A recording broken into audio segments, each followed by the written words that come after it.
September 1st, 2025.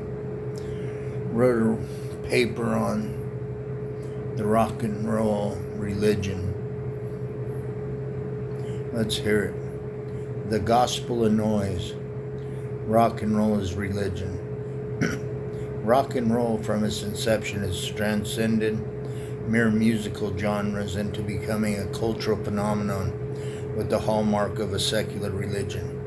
It offers its adherents to a sense of belonging, a moral code, and the promise of transcendence.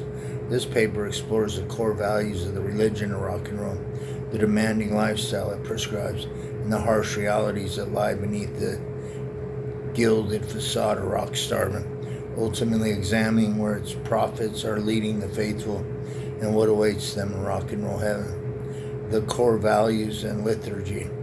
The religion of rock and roll is a faith of rebellion, individualism, and a search for authentic experiences. Its core tenets are rebellion against authority. Rock's foundational text is a rejection of the status quo. From Elvis's gyrations to the anarchic fury of punk, the music provides a soundtrack for defying societal norms, parental expectations, and political systems. This is a faith for the born to be wild, not for the obedient. The cult of the individual. Rock promises that one can be their own God. It venerates the unique, the outsider, the nonconformist. The path to salvation is not through collective prayer, but through the individual's artistic expression and personal liberation. Transcendence through sound. The concert hall is the cathedral and the live performance is a sacrament. The music itself is a vehicle for spiritual experiences, a sacred space where a fundamental spiritual shift of consciousness can happen. The shared energy of the crowd and the overwhelming sound serve to make the individual feel less alone, existently and spiritually connected.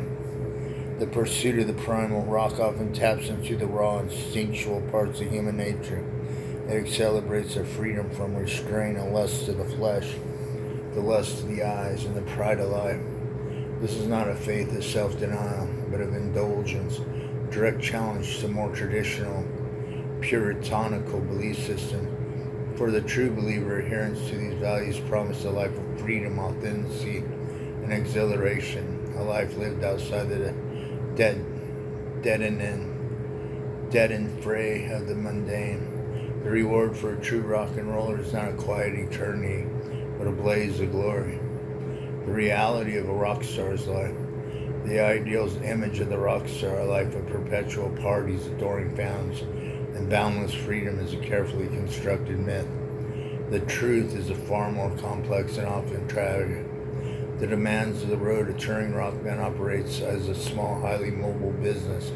The days are a repetitive cycle of travel, sound checks, and performances, all while living in close quarters with the same people for months on end. The creative highs of a live show are often followed by the emotional lows, the aftermath, creating a cycle that can be psychologically taxing.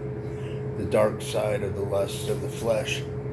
The sex, drugs, and rock and roll mantra is not a romantic ideal, but a brutal reality for many. The constant temptation, the pressure to maintain a wild image, and the emotional tour of life on the road can often lead to substance abuse. Many musicians, surrounded by those who enable and even expect the behavior, find themselves trapped in a cycle of addiction. The debauchery is a form of self-medication for the loneliness and emotional exhaustion of the road. The price of fame. The young people who join bands often do out of a passion for the music, but they're quickly thrust into a high-stakes, high-pressure environment. They become symbols in their personal lives or fair game for public consumption. Many of the young musicians, the kids they surround themselves with, are often unprepared for the psychological and emotional consequences of this intense scrutiny and chaotic lifestyle. The unbalanced equation of wealth. While a handful of rock gods have amassed immense wealth, artists like Rolling Stones and U2 have grossed billions of dollars from touring. The average musician's financial reality is starkly different. The vast majority of bands, even those who tour and release albums, earn a modest living at best.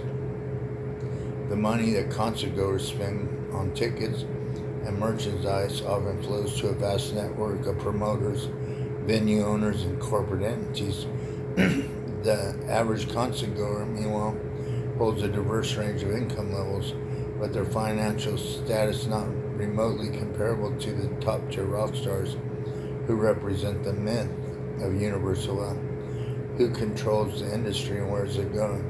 The music industry is a hierarchical structure, and the power rests not with the artist, but with a small number of major corporations. Universal Music Group, Sony Music Group, and Warner Music Group are the titans that control the majority of the market. They act as gatekeepers, dictating who gets a platform and how the art is distributed. However, the future of rock and roll is not a simple linear progression. It's a genre in constant evolution, defying its dead pronouncements. It is adapted, mutated, and blended with other genres, demonstrating enduring appeal. While the classic rock era's giants are aging, new bands are carrying the torch, inspired by the originals but not bound by imitation. The rebellion and the raw emotion that define the genre's youth and being channeled into new forms, ensuring the spirit of rock endures. Rock and roll heaven in the 27 forever. The ultimate promise of rock and roll is not a traditional afterlife, but a different kind of immortality, a place in the pantheon of legends. This rock and roll heaven is reserved for those who lived hard, died young, and left behind a legacy of uncompromising art.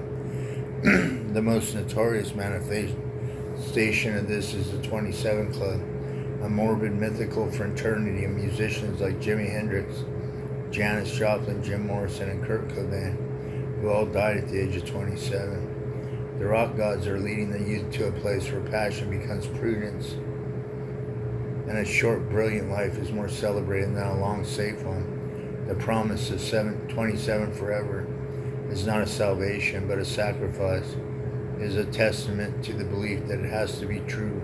To be a true rock and roller, you must give everything, your sanity, your health, and perhaps even your life for the music.